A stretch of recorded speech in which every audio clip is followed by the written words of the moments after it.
I'm going to do a maybe a relatively quick comp for you guys and let you guys kind of figure out how to do this pricing or placement evaluation. Um, just recently, through the Century 21 corporate Go List event that they had live here in Fresno, they, they brought up a lot of terminology that they want us to use. One of which is instead of calling it pricing, they wanted us to use the word placement because it takes the value of dollar and money out of the dialogue and actually placement more or less represents where it belongs in the hierarchy of your comparable properties and everything. So it's probably kind of a play with words and everything, but probably should be something we should practice. So anyway, I'm going to get started right here. The first thing you guys are going to need to do is basically is to make up a profile folder. I know this is kind of hard to see and everything, but I'm going to try my best to show you what my technique is to do with this whole thing. There's a few steps that are added on that probably no one else does, but it usually is very effective. And if you're going to be pulling comps on a property anyway, you might as well do the rest of these things while you're at it. Okay. The first thing would be to pull the property profile of the property. Okay. The beginning of any CMA is basically going to consist of pulling the tax records so that you can get the square footage, bedrooms, bath, and age. Um, Normally, you can pull it out of the tax record, which is through the MLS right here with this tag. And basically, all you have to do is start propagating the address, which is 2435 East Emily, and you'll see it pop up down here if you got the address information correct, and that will pull up the profile. Okay, and this one's a little bit hard to read, so I actually prefer to use the Chicago Title one. And what you would do is go to chicagotitle.com, talk to Robin or Brad, and they can set you up on it. I like the profile a little bit better. So 2435 East Emily, and this property profile is a little bit easier to read, and it is easier to pull comps for the area.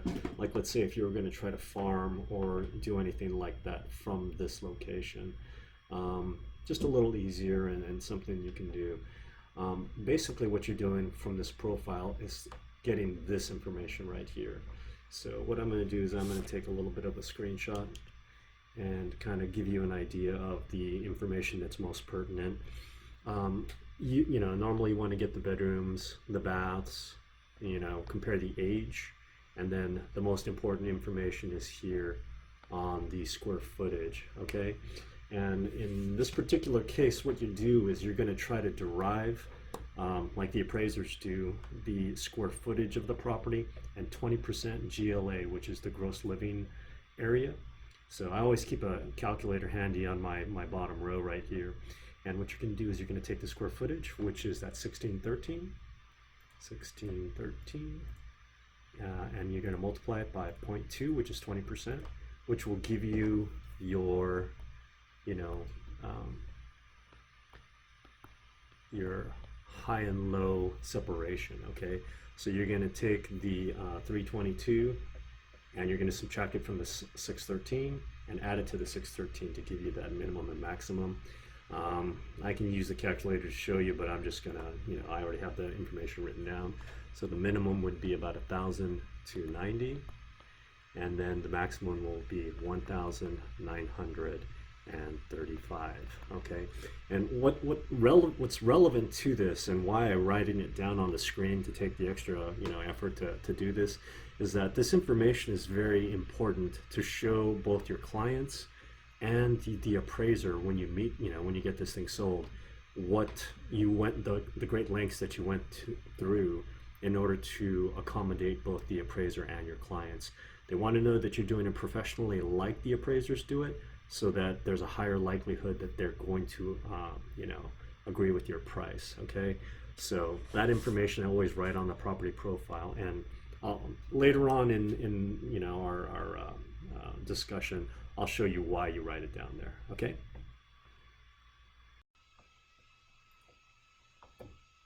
You're going to go to the MLS, and you're going to do a radius search, okay? Because this is one that's pretty much in the city and everything.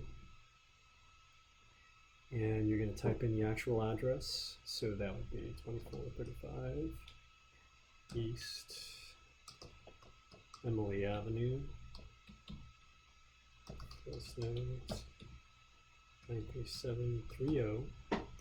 It's a residential property, single family residential, and here are the other criteria that you want to have.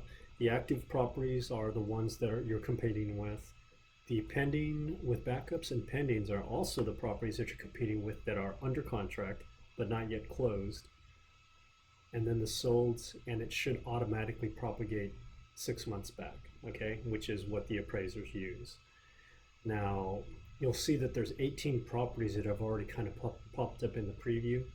And next, what you're going to do is you're going to put your minimum and maximum square footage, which is that 1290 and that 1935, okay? And that's that 322 minus the 1613 and 322 plus the 1613, which is the square footage of the property, okay?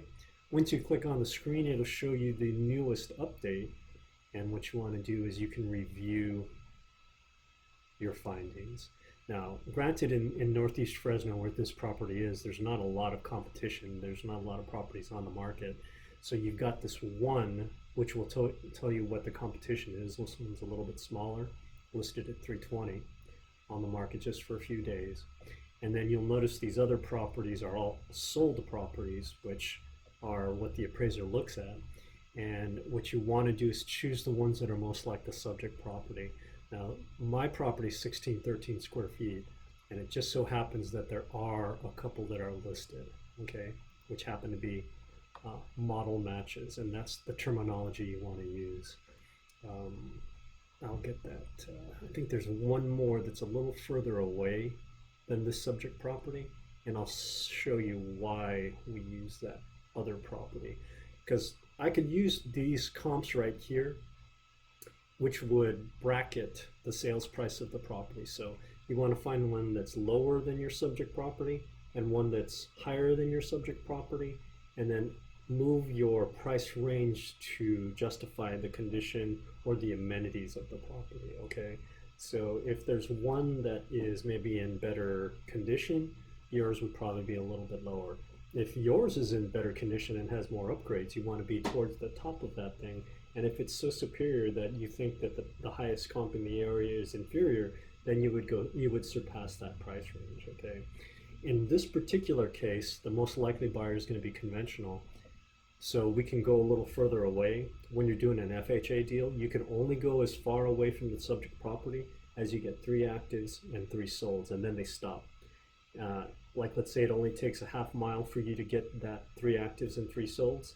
If there was a one that was a little bit further out and didn't show up in that radius search, that appraiser couldn't use it, okay? So that's the difference between conventional and FHA appraisals, okay? And you know, we'll talk about that a little bit more, but let's just get the basics done for right now. Now, for right now, there's only one active property, so what we're going to do is we're going to revise the criteria, which is this button right here. And then, since all our other criteria is already set, we're going to go out just a little bit further, like about a half mile. Shows us a little bit more property. And all we need is, this isn't a full out appraisal and everything, so all we have to do is justify, you know, top and bottom value. So there's one that's a larger property on a larger lot, a little bit newer, for $390. And then there's that one that we had that was smaller, around the same area and, you know, age at $320. Okay, so that'll be our 2 actives that we're going to pick. And it just so happens, because I've done this in class and a couple other times, that we actually have 3 solds that we can use that happen to be model matches, okay? And what's significant about that is that, actually there's 4, I take that back, there was one more. Okay, we can use that information to kind of explain to the appraiser, whoever it may be, because basically what we're doing when we're comping out these properties is showing the seller exactly what we think the property's worth and depending on which direction they want to go with, that it's justifiable by the appraiser, and that's what we get paid for. Okay, so this one right here on backer, it's on a larger lot size. It is a model match, which is one of the keywords that you guys got to keep in, in your hat. This one does have a pool, and what I recommend is that you always take a look at the properties in the photographs and everything, because like my subject property is very similar as far as the floor plan and things like that, but this one is a little bit more updated than my property. It does have a pool, has granite, maybe a little bit newer appliances. I don't know about that flooring though, that's kind of ugly, but it is a little bit more upgraded. The subject property that I have is actually being used as a rental property for my clients right now, so it's probably not in as good a condition and not as upgraded as this property. And there's a couple other things I'll bring up later on in our discussion and everything, but you only need 3 solds. There's 4 that we can pull from. I may just leave it in that, leave it in this thing just so that, we can both explain that to the sellers and to the appraiser about the comparable properties that are around. Okay, so these are all model matches. This one right here for $315, pretty similar to my property. Pretty plain as far as the counters, the appliances, and its general condition. Okay, so what you're going to do with these comps is, what I usually do is I will do a CMA, which is a certified market analysis, and I always do it in the portrait mode. And what that'll do is, these are the things that you can kind of print up, okay? And this will give you a 1-line view of these properties in active and pending, and then sold combinations with their median sales price, top and bottom, and the statistical information and everything.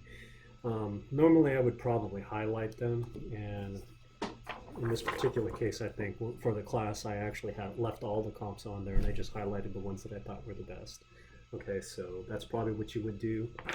And then also, now you would print that up, and also you would do a report on it in agent summary format,